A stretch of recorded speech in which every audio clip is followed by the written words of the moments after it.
My name is Mark Lockhart. I'm professor of radiology at the University of Alabama at Birmingham. My topic will be epidemiology of screening of abdominal aortic aneurysm with ultrasound.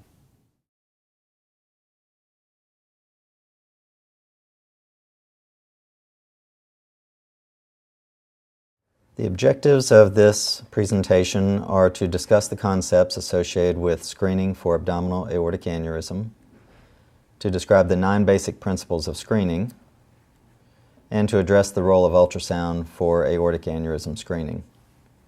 First of all, I will not be discussing the politics of screening, privatization of screening, or ethics of screening. These are the references that I'll be focusing on. So why do we screen? As one of my epidemiology professors said, the purpose of screening for a cancer is to reduce the morbidity and mortality from that cancer among the persons screened. Now that's a very big picture view of it, and there are operational goals for screening, which include the application of a relatively simple, inexpensive test to a large number of persons in order to classify them as likely or unlikely to have the cancer that is the object of the screen. Now that's a mouthful, but it really is a detailed concept. Now what are some specific concepts that you need to know regarding screening? The timeline of the disease process, epidemiological concepts, and then again the 9 basic principles of screening and how your test would apply. So this is a big picture description of a timeline of disease. At some point, all of us are born, and everything is perfect. Some cells at some time decide to take a left turn and go the wrong way, and this is the onset of a disease process. After a while, those cells, weakness, disease, cancer cells, whatever, will be large enough that the abnormality is detectable. Now that doesn't mean we found it, but that it can be found. At some point, for whatever reason, an imaging test may be performed that we detect the disease, and this is the time of diagnosis. Hopefully that is before the actual clinical symptoms. This is one of my partners who pretended to pass out for the picture to sort of demonstrate a ruptured aneurysm in someone collapsing. And this would be the development of signs or symptoms. And then at some point all of us will die, and that's the end point for most of these. Now, when we're evaluating this process, there are smoke and mirrors that affect some of the research trials regarding epidemiology of screening. Most of these relate to a bias. So a bias is anything that's a systematic deviation from truth. What affects the results of your study that make it different than truth? 2 of the biggest ones are lead time bias. In this case, you find the disease earlier, but you die at the same time. So really it forces you to live with your disease longer, or at least your knowledge of it. Length bias is the concept that if you only screen occasionally, you'll more likely find slow-growing or indolent disease, and it will make your results look better. This is an example using our timeline. So clinical disease is from the development of signs until your death. If we do some screening study, we will now diagnose it before those clinical signs. But if that endpoint, death, is at the exact same time, which we hope it's not, then we really haven't done a lot of benefit for the patient, but we made it appear as if they live longer. That's lead time bias. Now length bias is shown here. We have 9 years of an interval, and all of these arrows are the development of the disease, let's say a cancer, and then the time from the development of that cancer until the patient died. So you can imagine if you screened 1 time during this period, you're going to only find some of the disease, and those are the ones in yellow. Notice that on average, the yellow ones are longer, slower processes than if you had everybody. So in this, the mean survival would be approximately 4 years. Now what if instead of a single screen, we screened every 2 years? Now we've picked up a lot more of the disease, and we've only got a few aggressive, fast-growing. So the mean survival in this would be 3 years. So by screening more, it actually makes it look like the patients had a worse survival. And the reason is the aggressive short cancers would have been missed by the less frequent screening. The problem is, as you screen more frequently, you find fewer cases, and so you're paying a lot more to find those few cases. Also, the few cases that you find are the more aggressive ones, so potentially they may not do as well. So let's go to the 9 principles of screening. The disease must be important. It should have a prevalent, detectable preclinical disease. The disease has little pseudodisease, and we'll go over each one of these. The test should be accurate for preclinical disease. The test should detect the disease before a critical point so that you can make a difference in the patient. The test should be safe. It should be cheap and widely available. Some treatment needs to exist, because if you find it and there's nothing to do about it, you really haven't helped the patient. And then hopefully, if treatment is performed before symptoms, it will be more effective than if you wait till the symptoms. So we're going to start looking at each one of these and see how they apply to ultrasound for abdominal aortic aneurysms. So first of all, disease importance. Do the mortality and morbidity of abdominal aortic aneurysm justify screening? Well, if you wait until the patient has a ruptured aneurysm and they go immediately to surgery, the mortality is approximately 60 to 80%. If you screen the person and you find it and you're able to undergo an elective aortic aneurysm repair, the mortality is 3 to 5%. So you can see this is a significant disease, unlike screening for something like brown eyes, where it really wouldn't make a difference. Screening for this can make a significant difference. Next, do we understand the natural history of the disease? So is it well understood?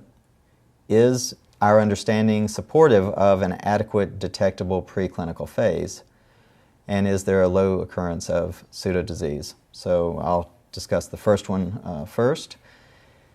Abdominal aortic aneurysm is prevalent enough, and we do understand it well enough that screening may work. We understand that 5% of men age 65 have the disease, and then if you wait till later, approximately 10% of men age 79 will have the disease. Also, we know that there are risk factors such as tobacco use and collagen vascular disease, which can increase the risk.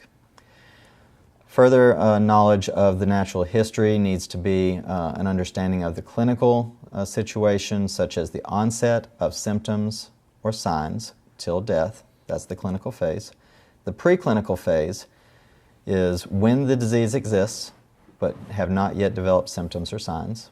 And then the sort of golden part that we really are focused on is the detectable preclinical phase, where that there is disease, our study can find it, they haven't developed symptoms, and we can treat them. So this is an example. Here's the clinical phase from signs till death. And the preclinical is all the way from those first cells having some problem until the clinical signs. But we can't detect those individual cells, so the key part for us is this point from a detectable disease until the signs. Now, what is pseudodisease? Pseudodisease means there is a finding, and there's 2 types. Type 1 means there is a finding, but there's no disease progression. It's a benign process that just looks like an aggressive or a problematic disease. Type 2 pseudodisease is a little more difficult. There is, say, a cancer, say in the thyroid, and potentially that thyroid cancer may never cause problems for that patient, but if you do a biopsy and you find cells, you can call it a cancer. However, it may not affect the patient in any way. Relating that to abdominal aortic aneurysm, not all patients with an abdominal aortic aneurysm die from rupture. In fact, a lot of people never know they have it, and they die of a totally different process, trauma, disease, never know they had it. So switching from the disease to the test, we're going to talk about test characteristics and how to apply it to the disease. So when we're evaluating a test, we want to know test specific. Is it sensitive? Is it specific? And is it cost effective? Now again, my epidemiology professor always said talk about the denominator first. So sensitivity means of the patients with disease, what proportion will have a true positive test? So the other way to think about this is a highly sensitive test, you will reduce the number of false negatives. In a specificity, you look at, of the patients without disease, what proportion test negative. So in this case, a highly specific test will lower your amount of false positives.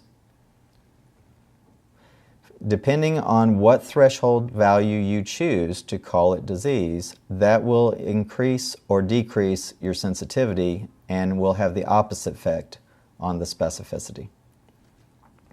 Now, from a program standpoint, we want to look at the predictive value positive and predictive value negative.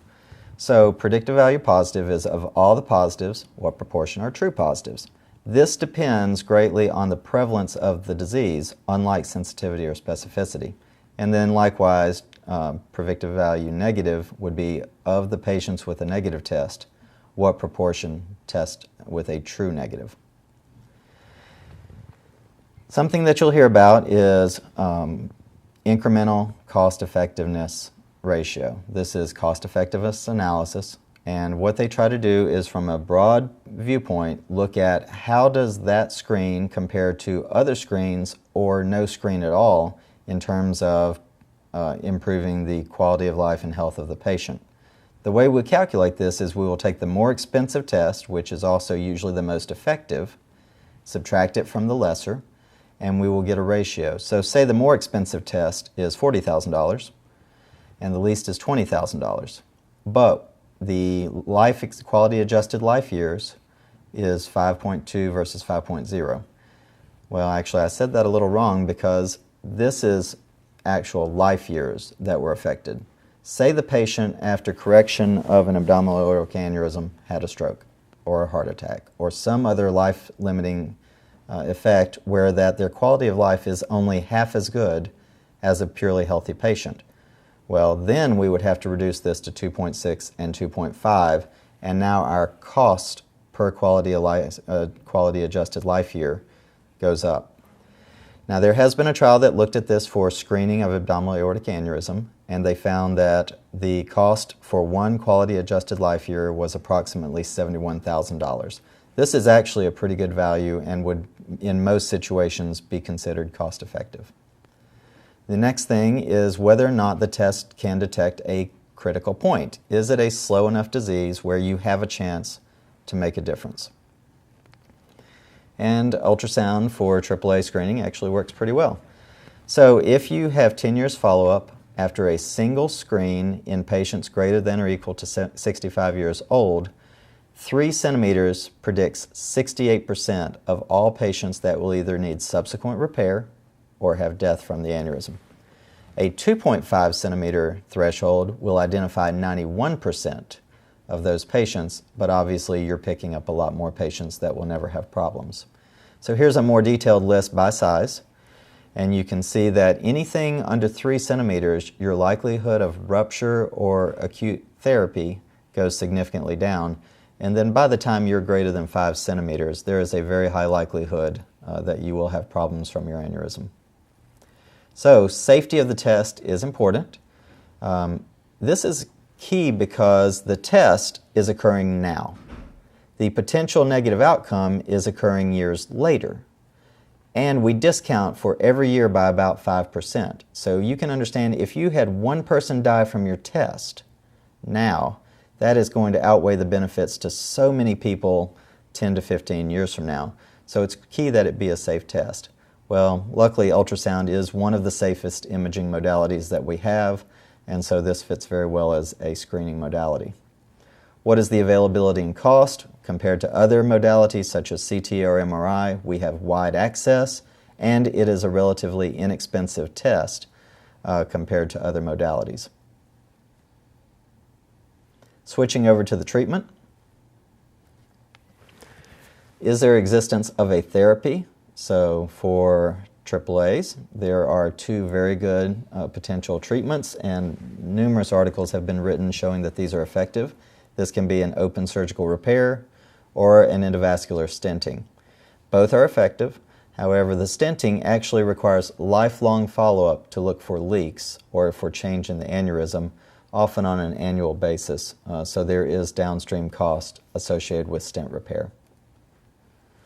For early detection, it's important to consider, does the early detection benefit the patient? Now, benefit is hard to show, and it's hard to prove in an epidemiologic trial. And I'm going to go over some examples from mammography to show you that even a good trial can be challenged. And then there's the question of whether you look at overall mortality or disease-specific mortality. And then it can be very hard to determine whether there's reduced toxicity from treatment of earlier disease. Now, obviously, difference of treating ruptured aorta versus non-ruptured is pretty easy, but of early detection of non-ruptured versus later detection of non-ruptured, that's less certain. However, again, improved survival if the surgery is performed in a non-emergent setting definitely suggests that this is a positive screening option. Now, what are the lessons from mammography? There were 7 randomized controlled trials, over 450,000 women, multiple countries. The largest showed 31% disease-specific mortality reduction in over 100,000 patients, but only a 1% all-cause mortality. However, when a group evaluated the 7 trials, they basically said there were problems with 5 of the 7 trials, threw them out, and of the true trials that they had left, they said there was no difference. This had a great effect on mammography for over a decade and shows you that even large, prospective, randomized trials can be challenged.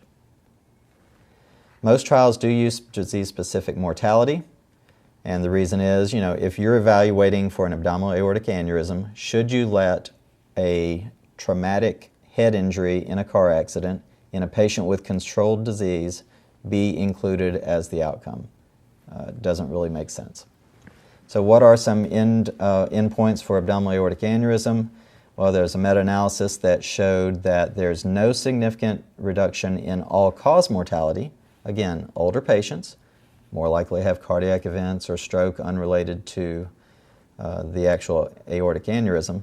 However, there was a significant reduction in disease-specific mortality in men. For whatever reason, there was no significant reduction in the disease-specific mortality in women, and this had an effect on the government's view towards screening of AAA in the elderly population. Because it fit many of the good criteria, meaning good potential in men, 4 to 8% of the patients had it. If there was no abdominal aortic aneurysm at age 65, then your likelihood of death after age 65 from the aneurysm itself was very low, and by screening they reduced the disease-specific mortality by 42%. These are people who were offered a screen. Now, if they accepted a screen, 53% disease-specific mortality. So obviously very useful for screening. And the range was about $18,000 to $72,000 per quality adjusted life year. Now, because of the results in women, initially the government did not have a Welcome to Medicare free screen for women for aortic aneurysm. And it wasn't until later political pressure that it was expanded to women. Now, one of the goals is to, once you find it, is to treat it, or if it's not yet at the treatable size, to watch it, and once it gets to the right size, then you would have to treat it. So that means we have to follow it up. This will add costs, but it will also hopefully reduce the rupture rate. So to maintain a rupture rate of less than 1%, there was an article this year that showed if the abdominal aortic aneurysm is 3 to 3.9 centimeters, or anything less than 4, probably yearly screen is a little bit overdone, and they felt that it would be adequate to be every 2 to 3 years for screening. Because of the growth rate, once an aneurysm reaches 4 to 4.4 centimeters, the screening should be every 1 to 2 years. And then once you're at 4.5 to 5.4 centimeters, if the patient is not going to surgery, then you would screen them every 6 months to 1 year. So what are the big picture ultrasound screening strengths that we see? Ultrasound in the older population has the potential to have a one-time screen and be done. You've culled out a large number of patients who no longer need any additional imaging. Now, the ones you find, you will have to continue follow if they don't go to treatment. It does have low false positive rate. There is broad access. It's a rapid technique, and there are low costs associated with this. So based on the principles of screening, ultrasound for abdominal aortic aneurysm seems to be a very good option. So in conclusion, screening has potential to improve disease outcomes in the proper setting, and we go back to Obachowski's 9 principles. Many of the benefits of screening are illusory, meaning that there are lead time and length biases that can make them look better than they really are. However, screening by ultrasound for abdominal aortic aneurysm fulfills many of the criteria for a good screening program and seems to be having a positive effect. Thank you for your attention.